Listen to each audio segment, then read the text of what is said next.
All right, welcome back to the Greatness Blueprint. Today we have a special guest. First guest on the show. We're diving into a story about passion, perseverance, world record breaking fish, and I'm joined by my good friend and former college football teammate Rob Mackesey. Rob, welcome to the show. Thanks for having me, brother. Excited. Now, for those of you that don't know, Rob and I go way back. We played football together, Idaho State and Pocatello. But today we're not talking about football much. We're here to talk about something Rob is very passionate about, and that's fishing. And not just any fishing, but chasing some of the biggest fish you've ever seen. Rob is a world record breaking fisherman and has done so several times. But before we dive into that, Rob, tell us a little bit about your journey from Wisconsin out to Idaho. What brought you out, and how did that change you? Yeah, man. Great question. So, right off the bat, I graduated high school in the Madison area in Wisconsin, and ended up taking a year off to take care of some family stuff and that kind of fun stuff. So, stuck around for a year, didn't play football or anything like that, and just had that itch, man. My dad Mm-hmm. saw me kind of googling some schools and that kind of thing, and he's like, "You want to play football, huh?" And I did. I missed it a lot. Yeah. And so he really encouraged me, and my mom at the time really encouraged me, and they wanted me to go follow my dreams. So um, did that and looked at some schools and sent out tape the old-fashioned way. You print them off on those DVDs and Absolutely. upload your highlights and all that fun stuff. And one school hit me back up, and it was a junior college in Minnesota. Yeah.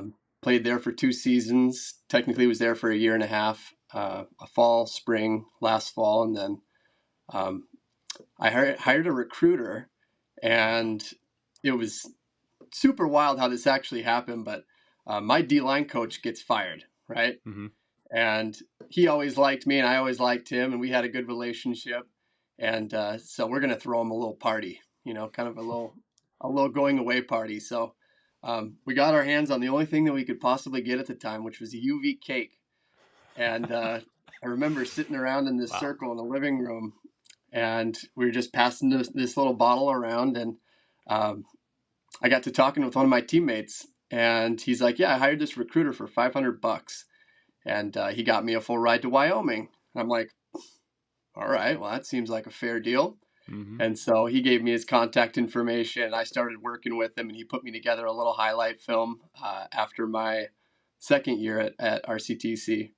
And yeah, Idaho State bit, and Coach Bailey was the one that opened the email and everything, and he's really the foot in the door that I had. And then he showed it to Coach Kramer, and it kind of turned from there. So that's what got me out to Idaho. Was kind of a crazy little happenstance story, Dude, but that's amazing. I 500 can't bucks. believe I didn't know a recruiter like that was a thing where you coming out of high school or JC, they take it all for you. Is that legit? That's a real thing. It was legit enough. You know, I it looked okay on YouTube, and Yeah. he fired it off. I think he just fired it off to so many schools that odds are that one school is going to be in need of a player in that position. And Coach Bailey literally told me, he said, I never open those emails, and he's Jeez. like, I just happened to open this one, and thank God he did. Sometimes it just goes like that, huh? Did you play defensive line in at JC as well? I did, yeah, yep. Both seasons played D end. And how was that sitting out a year before you came back to play again? Was it tough to get kind of back into conditioning shape, or did you stay in shape throughout that year?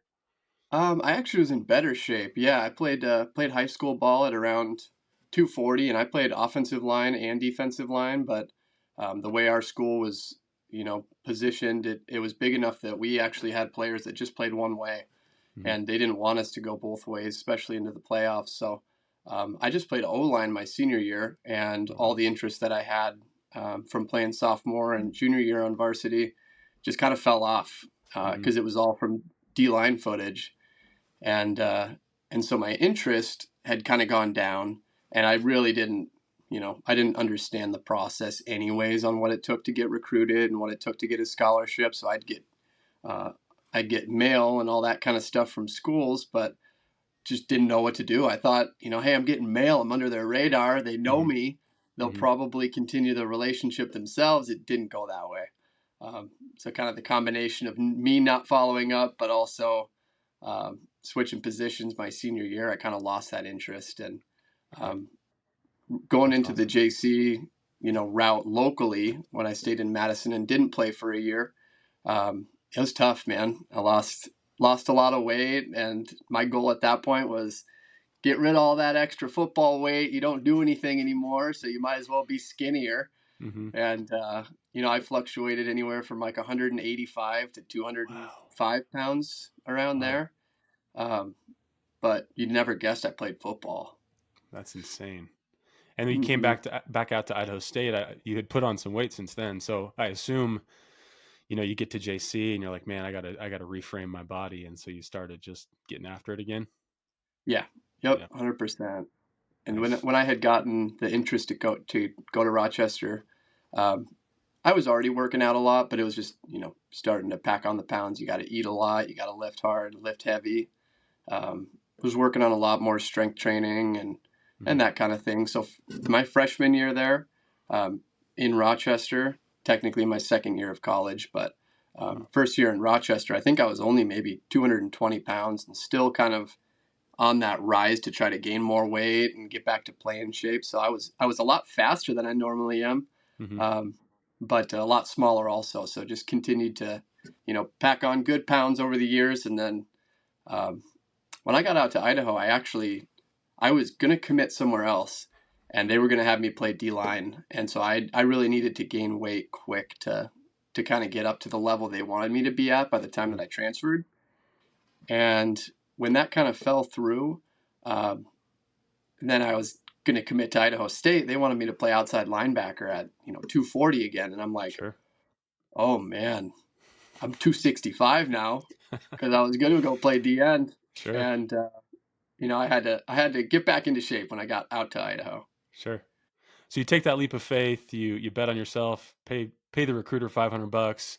You get out to Idaho. Tell us about that experience coming from Wisconsin to Idaho and what you learned about yourself, relationships you build, and kind of how that paved the way for you. Yeah, anytime you move across the country in the winter, you're bound to have some type of scary story, Hmm. and it's pretty lonely.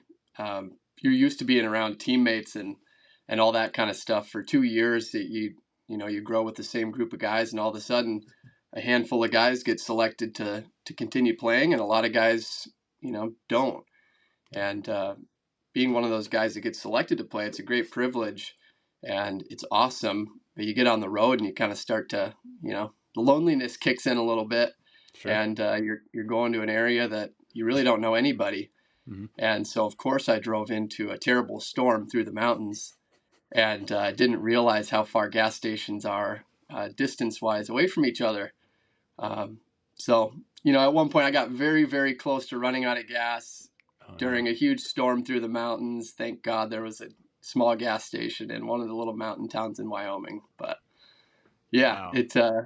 it was a tough transition at first. I really did have some doubts after I got there, and um, you feel low sometimes and you feel really good sometimes, but yeah, meeting the teammates was huge, and I fell into a good group of guys eventually that I stuck with throughout the entire process, and then I ended up just loving it out there and didn't want to leave. Um, Yeah. but having the guys out there and building those memories and being on the field with them and everything, you ride and die with them. Um, they turn into your brothers, so you feel like you have family even when you don't. Absolutely. That camaraderie in the locker room is imperative. But it is hard to build, right? If you're coming in and the team that's there, they've been together for years and you're coming in as an outsider. You mentioned being a little bit down in the early times when you came over. What did you do to fight through that? Yeah, I mean, you kind of have to just be a little bit of a chameleon. Yeah. Um, you find your group of friends over time and everything, but when you're put into a position where Coach Kramer says, "Hey, this guy, new JC guy from Minnesota, he needs a roommate. Like, who has availability?" You kind of Hmm. get put into random situations that you might not pick if you were, you know, free to make that decision. Or Sure. hindsight 2020, if you could pick it off the get go, it'd be great. But it doesn't work like that. Um, so yeah, during the initial phases of it, you kind of mesh with certain people and you bounce around and see who you really get along with and everything. But I do remember one of the boosters at the time, Don Nevis. He was kind of like my, guiding light, per se. Like if ever it was, a tough time for me, I'd shoot him a text and just say, "Hey man, like kind of having a tough time adjusting out here. Do you have any recommendations? Anything I can do to like get involved in anything?" And he was super helpful. So Don Nevis, he was a big help for me. Yeah, he's always been such a huge player for Idaho State football. It's amazing what he's done over the years. So it's cool to hear Yeah, that he had an impact on you too. he did. Yeah, great guy. One thing that's always struck me about you is your passion for fishing and kind of segueing from coming out to Idaho. Obviously, Wisconsin has a certain type of fishing. Idaho is maybe a little bit different. Was that something that you were able to pick up? Obviously, you came over in the winter, but as it started to progress into spring, getting back into some fishing and finding some similarities to where you came from to kind of anchor yourself and feel more like home. Yeah, it's kind of funny. So I grew up, in a family that just loved fishing. Mm-hmm. My grandpa was a huge fisherman. My dad loved to fish. Both of my brothers enjoyed fishing, and I loved fishing Mm-hmm. all throughout high school and everything. But it was almost like two passions, and they were completely split. One part of me loved fishing and really enjoyed it, and it made me happy all the time. Another one was I'm chasing my dreams with football, and I absolutely obsess over football and want to be the best I can. Mm-hmm. Um, so my passion for fishing takes the back burner. My passion for football takes over it all the way from high school through Idaho State. And I really don't fish much. All the downtime, you're recovering, you're, you know, eating food, trying to hit weight, you're, hanging out with your buddies. It really Mm-hmm. didn't fish much. Yeah. Um, but the open weekend of fishing in Idaho.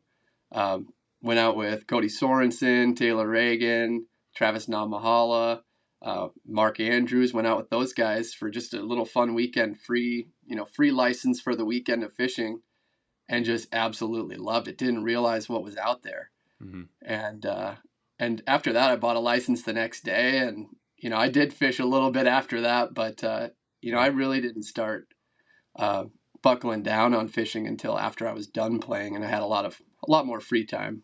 Yeah. That makes a lot of sense. And that's pretty interesting you say that because I think when I came into college, I always had this vision of playing football and potentially going pro, and I think that's what we all aspired to. Was that one of the visions you had too of, maybe going pro in the NFL and playing some time there? And was that the kind of guiding light for you at the end of the tunnel? Yeah, yeah, 100%. Mm-hmm. And once you get in that role and you kind of accept your role of where you're at, um, you kind of see the writing on the wall. Mm-hmm. I was 6'2", 260 pounds, pretty slow. You're great for what you can be, but there is a ceiling on where you can go. And over time, for me at least, I kind of saw that writing on the wall and understood, this is my ride, and I'm gonna ride it out for sure, and gonna soak up every second of the process. But there's gonna be a time where I'm not playing anymore, and I'm okay with that. Yeah. And yeah, for me, that probably came between junior and senior year, and I just wrote it out as long as I could, and was juiced that I did it, and absolutely loved every second of it. Um, Was that but yeah, transition difficult for you when you first realized, like, oh yeah, maybe this isn't long term for me? Was it hard to figure out what's next for Rob? Is it fishing? Is it doing something else? Finding that next goal to strive for? you know, not really. It Yeah. wasn't super difficult for me, and I've always prided myself a little bit on the fact that I wasn't just a football player. Mm-hmm. I did plenty of other things in my life that I love to do, and football was just another one of those things. And so when I would go to class, I would make sure that, I'm flying under the radar. I don't even want my professors to know that I play football and that kind of thing. So it was always kind of a, secondary role for who I was. And I'd rather be known as Rob than, the guy on the football team. And so for me, that transition wasn't super difficult. It was more of a, identity thing of, who am I going to be after I'm done playing football? Hmm. and what do I want to get into?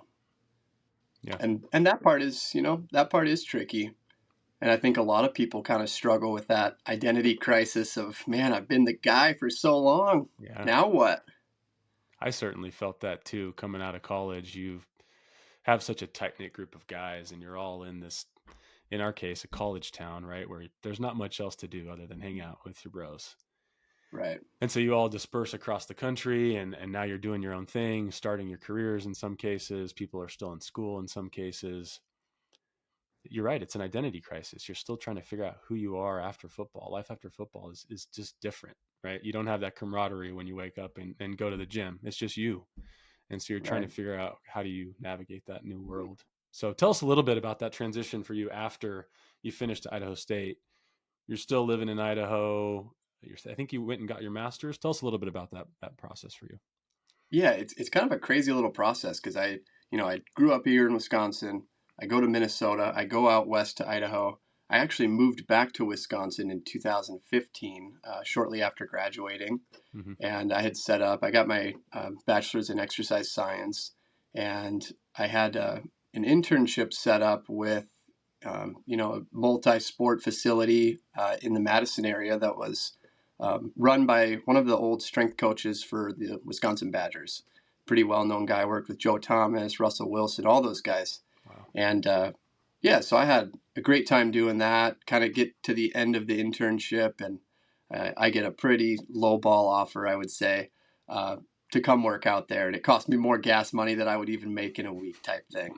Jeez. And I said, "Oh wow, like I really need to look into something else." Hmm. And so I ended up working at a local gym here in Cottage Grove, and did that for about 15 months or so, and kind of the same thing. Just saw the writing on the wall. I don't want to do this long term, Hmm. and it's okay for now, but I need to have another thing in the back pocket. I need to be working towards something. Yeah. And so during that time of working at that gym, I was applying for grad school, and I was doing the MBA study materials, and preparing for the GMAT, and all that kind of fun stuff. And go to Starbucks on Sundays and just be Sure. studying because I could at least get unlimited coffee. And uh, I just kind of owned that grind. And in the process of applying for schools, I applied for a lot back out west because I just loved it so much. So Hmm. Montana, Montana State, Boise State, Idaho State, and yeah, so I just sent out a bunch of applications, um, and that's what eventually led me back out west in 2016. Um, Okay. that's what got me back out there. Was it hard going from a student to not a student to being a student again? That's one thing I've always thought about is, man, I finished school. Like, I don't think I could go back. You'd be surprised. Yeah. You're pretty hardwired on what it takes to be successful in school, and uh, I always say this: my bachelor's was 10 times harder than my MBA. Wow. It, I guess I'm just wired differently for business over science, but it's like speaking a different language for me. That science, the chemistry, the bio, and physics, and all that stuff. I like business application a little bit more straightforward. So it wasn't super difficult. I was really motivated to get the MBA, Hmm. and so at that point, if you're motivated to do something, you put your head to it and you just do it. Yeah. And it's also it was my choice. You fork out a lot of money at this point Hmm. to go back to school. You're not going to allow yourself to fail. Absolutely. So you come back out west in 2016. And to me, that's kind of when we started to see a little bit more fishing from Rob. It seemed like you were spending some time maybe on the side of school or kind of outside of work. Tell us a little bit about how you started to get into some of the, I don't know, maybe more prize fishing out in Idaho. Yeah, good question, man. So at that point, I moved back out west. I'm back in Pocatello, where Idaho State is, which is great. I love that area. And I just got a full time job, and I'm enrolled in full time credits. And I'm like, holy cow, this is a lot. And so I really leaned back on, what I'm passionate about, and I needed to find some joy outside of just buckling down and grinding. Hmm. And although time is super limited, you just set aside time and you make that time that you need to fill up your cup. And that's what I would do. Typically on the weekends, I would just allow myself to have some fun and do whatever it was that filled up my cup, whether it's coffee and cribbage or if it's going out fishing. And um, that's where the seed was planted. And and then it was just consistently, this is all I want to do. Yeah, You know, this is the only way I want to spend my downtime is chasing fish, and naturally chasing big fish is what made sure. me really happy. Yeah, yeah. I think you have some world records at least in Idaho. I'm sure you have some in Wisconsin as well. Talk us through some of the world records you were able to achieve over those years fishing in Idaho. Yeah, I was fortunate when I worked at Idaho Central, a credit union out in Idaho. Um, I had a decent amount of downtime, kind of in between my responsibilities there, and there's certain times in the year that are just a little bit slower. And I was fortunate enough to be sitting next to Taylor Reagan on one side, but also my buddy Cody Spencer, who was a big Idaho fisherman, and he just was obsessed. And we would just be firing off stuff left and right. He'd be like, "Dude, did you check out this video?" I'd be like, "No way, what is that?" And I'd be like, "Check out this video," that kind of thing. Yeah, And we eventually like knew so much about the fish that were out west and all the trips that we could make and all this fun stuff about it. And that energy just kind of felt like the college football days. You got your boys, you're talking about accomplishing super cool things, and you get a little bit obsessed with it. And we came across a video for kokanee salmon, and we're like, man, those are cool. And you pop online, you do a little research, and uh, all it came down to is identifying an opportunity. And for me, that was, I want to go catch this. I know where these are. I know how big they get. I know what the current records are, and I think we could smash them. And that's exactly what we did.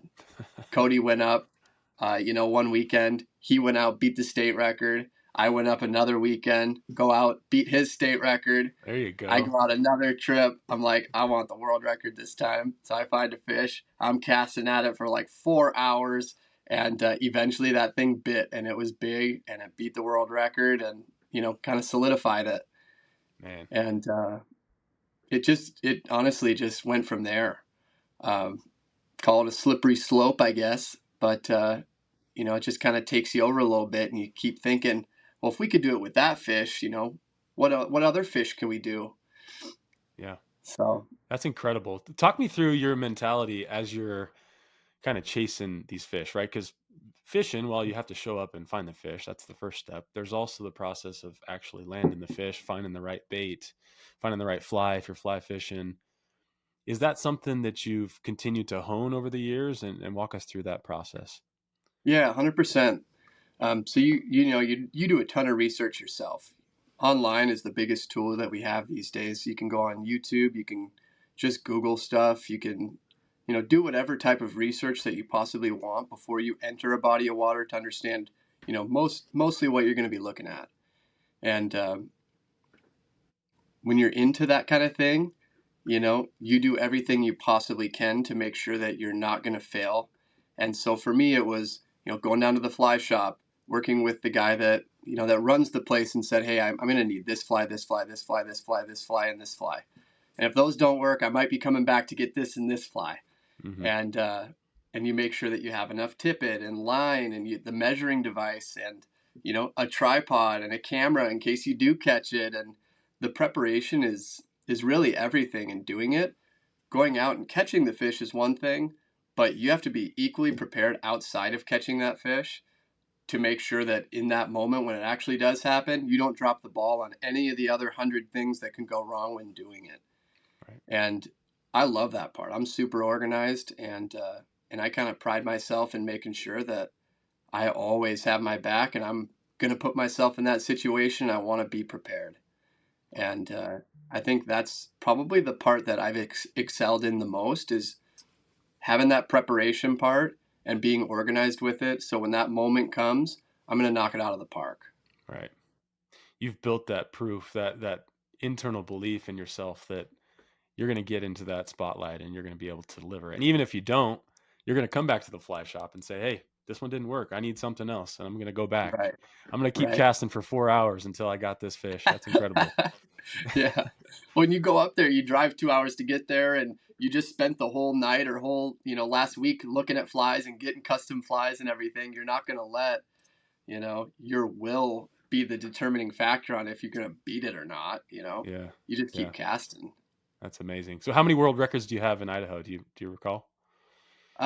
There's just I had one and then I broke that one. So technically, it was two that were caught in Idaho. There's one that I caught in Utah, and at that point, I've been messing around here in Wisconsin since I've been back. Hmm. Um, I got my eye on one. We'll keep it on the DL for now until it does happen. Um, but yeah, I hope to do that one this year. We'll see what happens. I like that confidence. We'll see when it happens. Yeah. I'm sure it's coming soon. All right. So you're out in Idaho. You get this passion for fishing again. You finish up your schooling. Walk us through your transition after that, right? You're in Idaho for a little bit.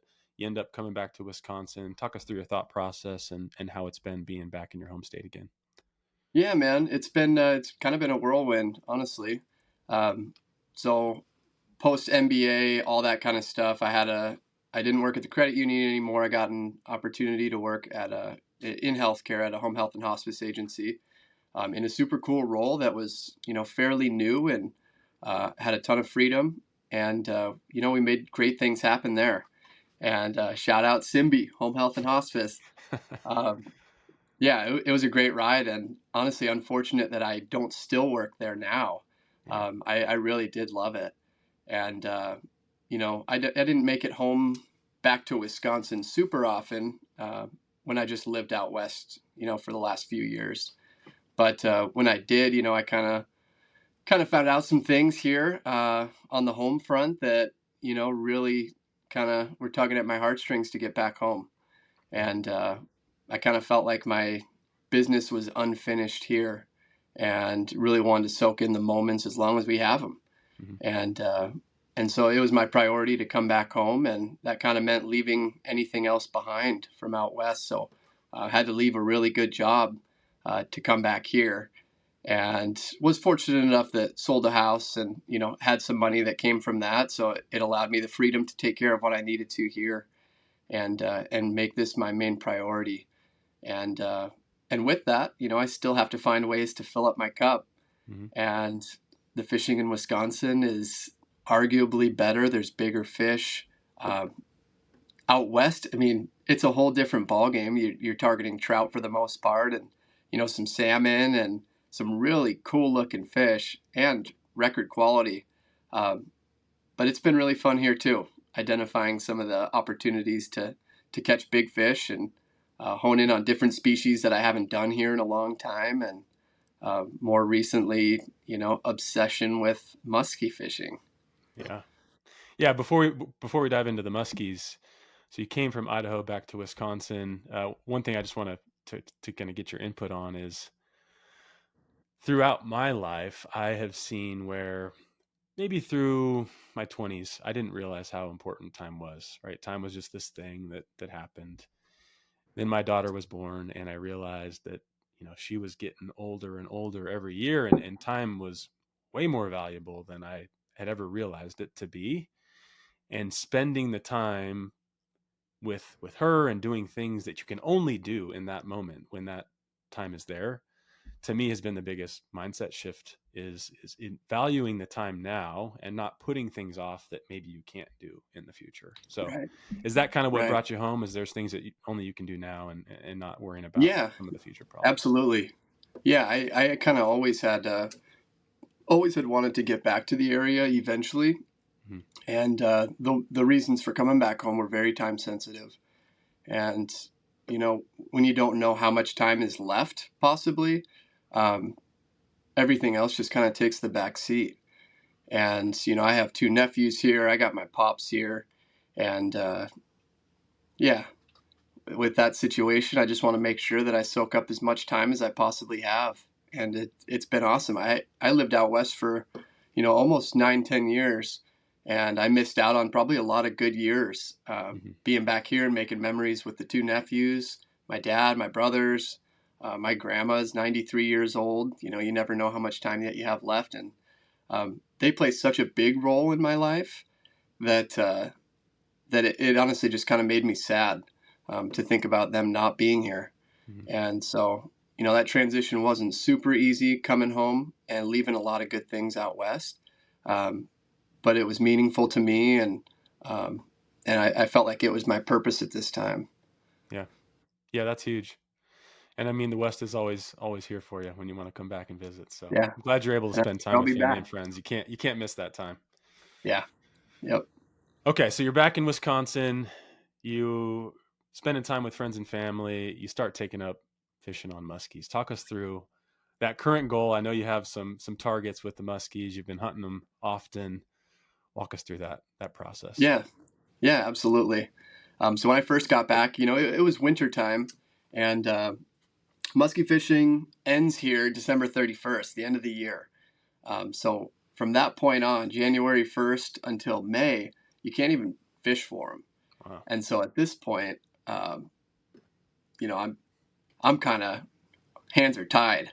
I can't even fish, and so I'm driving to Milwaukee quite a bit. There's a really good fishery off of Lake Michigan. You know, you can see huge king salmon, world renowned brown trout.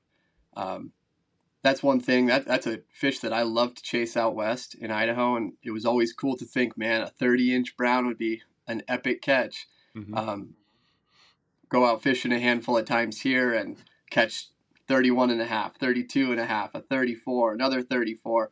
It's like, oh wow, this is special. So made a lot of trips to Milwaukee to go chase those guys for quite a while, and then yeah, and then it really kind of set in. That bite was done, and what's next? I always kind of like to keep whatever on the horizon and look at the next big thing. So for me, that was musky fish, and I just jumped into it and started watching a ton of YouTube videos. And um, my real infatuation with musky fishing is my dad and grandpa caught this really big fish, and we have it mounted upstairs. No way. And I always grew up looking at this thing. And I'm like, God, that thing's cool. And they had the newspaper clip and all this fun stuff. Yeah. And Did you know it was a muskie, or was it something you I learned later did, on? yeah, Yeah. Yeah. I did, yeah. So I knew it was a muskie, and I knew it was really hard to catch, and that's why they got in the newspaper and all that. And so I kind of grew up like knowing, oh, okay, that's a really cool fish. Um, but uh, but the real, you know, the real flame started building when I was actually still in Idaho. There is some fishing opportunities for tiger muskie in the reservoirs out there, and that's one of the world records that I had gotten on the fly rod in Utah Wow. was a tiger muskie, and so really started there. And then I came back here to visit along that same time that I kind of found out some family stuff that I wanted to get back for, and fished in a muskie tournament, and that's where it really started. So caught a big muskie in that tournament, and I couldn't stop thinking about it. So now that I'm back here, it's winter, I can't fish for them. I'm like, how am I going to catch more of these fish? And and then you just jump into it and you're YouTubing and you're researching, and you're finding different bodies of water and what are they going to bite and what don't they bite. And um, it's the fish of 10,000 casts for a reason. You Hmm. can spend a lifetime of fishing and never see one, or you can do anything you possibly can to chase them down and throw whatever you possibly can and hook one, and it makes your whole week. Yeah. And I think that's pretty incredible. I think we all see you post the pictures of these muskies and we're like, oh, awesome. It's another great fish. But you're catching fish all the time, right? But in reality, this fish, I did a little bit of research. It's a rare fish. It's very hard to catch. It's got sharp teeth. You have to use certain types of bait and line and all this different stuff. So talk us through what is a muskie so people understand what that is, and how is it different from your everyday fishing that you may see in the West? right, yeah, absolutely. Muskie is the apex predator. Typically, just in the Midwest. I mean, Midwest, Canada. There are muskies out west, but not a huge quantity of them. They don't just come in there naturally and thrive. Um, there are some down in Virginia, North Carolina, that kind of thing. But in the grand scheme of it, it's not like a bass. You can't go anywhere in the world and catch a bass. And they're also just not as easy to catch as a bass or, a rainbow trout might be. They're incredibly difficult and stubborn and hard-headed. And, when you do finally even see one, it's an accomplishment to have it come after your lure or fly or whatever it may be. It's an accomplishment. You could feel really good about that if you saw a muskie in a day. Hmm. Um, and so that part really infatuated me because I know I'm very prepared whenever I go out fishing. I know I cast, as hard as I can, as long as I can, without thinking about food, without thinking about water. I'm just obsessed in the moment of what I'm doing.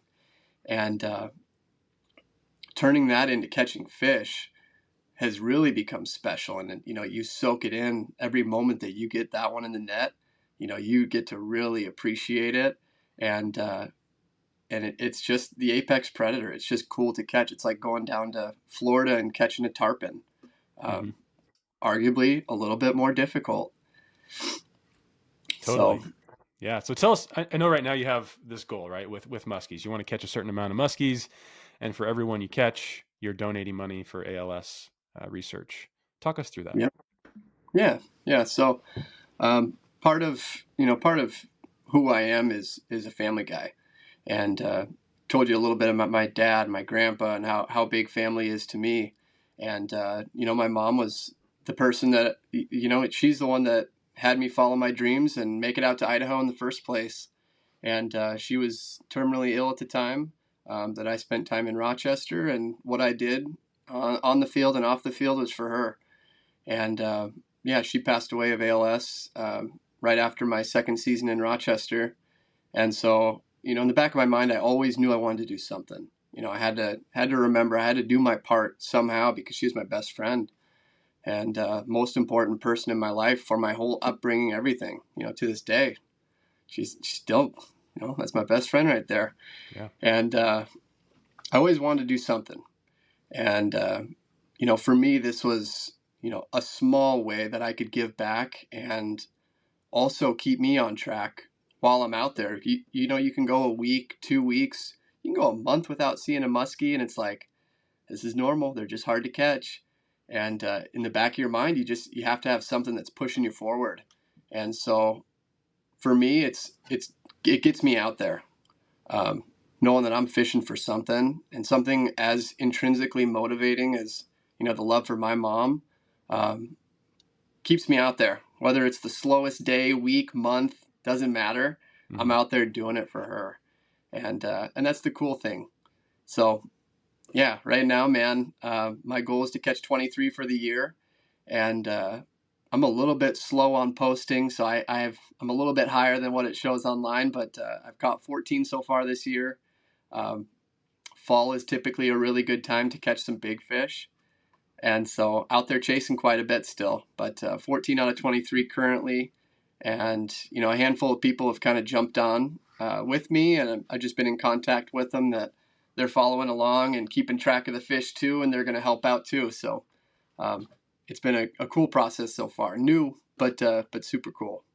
That's amazing, man. Thanks for sharing that about your mom, and I'm sure she's out there helping you catch those fish, guiding you along the way. So that's an Yeah. awesome story. How can people get involved with your foundation? How can they support you? Yeah, honestly, just get in contact with me. It's brand new. I don't have a super good system on how it's all going to work out, but I just know at the end of the year is when the donation's going to happen. So just keeping tallies right now that we're at 14 fish. Donate $10 to every fish, and then if we hit the goal of 23, going to donate an extra $100 to the ALS Association, and just do a mass donation at the end of the year.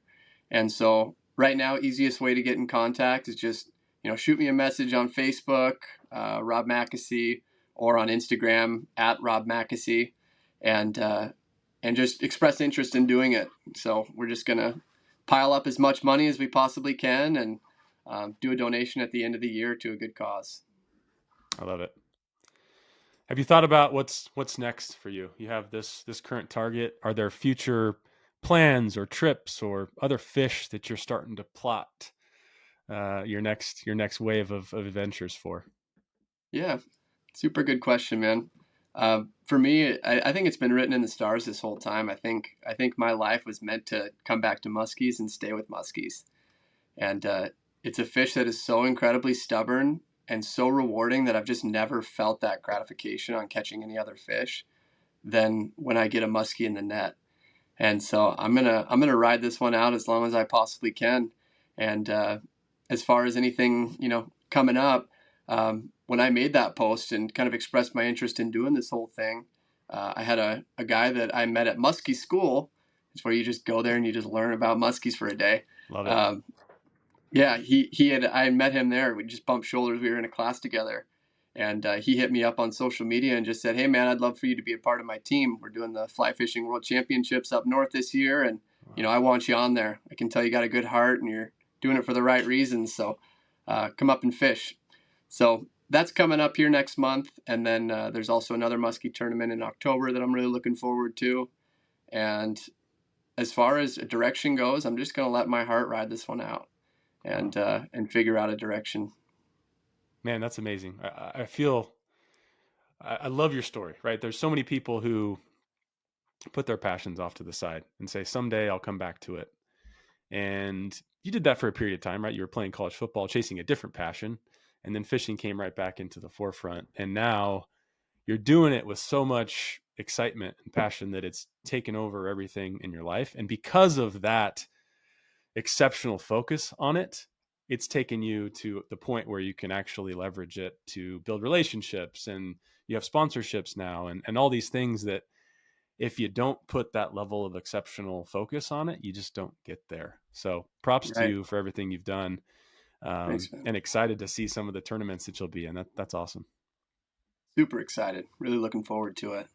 So one of the videos that you posted recently, you catching the muskie down at the bottom of the waterfall. Man, what an amazing video. I think it has 300,000 some views. When you posted that, did you know that it was going to get the reaction that it did?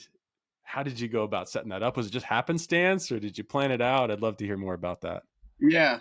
All right. So let's jump into it. So this is the power of social media. Um, so I was just got off the water. Me and a buddy. His name's JP. He's a really good buddy of mine, and we go musky fishing quite a bit. We just got off the water. Didn't see a dang thing. I'm sitting in his driveway and I'm scrolling through Facebook, and I'm in a lot of these like musky forums and everything. And I see this guy post this ridiculously big, cool muskie in front of a waterfall. And I immediately send it to JP. And I'm like, look at this. How cool. And after a quick Google search, found exactly where that was. And it turns out it's an hour away from me. Mm. And so I say, hey, JP, like, we got to buckle down. This happened yesterday. I need you to take off work tomorrow. I'm going to pick you up at 3 o'clock and we're going to go drive to this waterfall. There's got to be fish in there. If this guy posted it yesterday, odds are they're in there right now. Let's go catch one. Wow. And so, second cast, I caught that fish. JP's the cameraman, just taking a little video of it. And it's classic JP cameraman. He always says, "Oh, bro, we got the shot." You sure that did. means That was a great shot. that means it's done. JP's like, "All right, that's enough. We're out of Put it here. back in, man." Yeah. And so, anytime that you see a fish of that caliber, is super cool, but that backdrop is like speechless. It just kind of like brings up so many questions, actually. Opposite of speechless. It makes you think like, what? How's that even real? I Right. knew it was going to get some uproar. I didn't know how big it would get, but it's been cool to see, how many views it's getting, and um, it's just fun to see the response. So cool. Yeah, man, that's awesome to hear. You just kind of said, "Hey, look, someone posted this video. I'm gonna go do the same. I'm gonna even do it better." And I think you sure Yeah, did. yeah, thanks, dude. What about other kind of social media interaction? Has there been any, big people reach out to you? And I know you've made some connections around some fishing tournaments. Have anyone else that's reached out to you about, just the cool things you're doing? Yeah, I've had a couple people that they have pages themselves, their business pages that they post, I guess viral per se videos in the outdoors industry, and I've had a handful of those guys that just reached out and just wanted to be able to use the video and post it to their following, that kind of thing, which is cool. but also being fairly new to the whole, muskie world, it can be kind of hard to kind of get your name out there. But it's been cool to see the response from a lot of the prominent muskie companies, and them showing love on it or commenting on my stuff now, and or shooting messages, whatever it may be. It's been neat to get kind of a little bit of a respect from it, Mm-hmm. because I know what type of an angler I am, but you have to do a lot of selling yourself. And so I know that I'm doing some cool things, and it's cool to get the respect that some of those things deserve.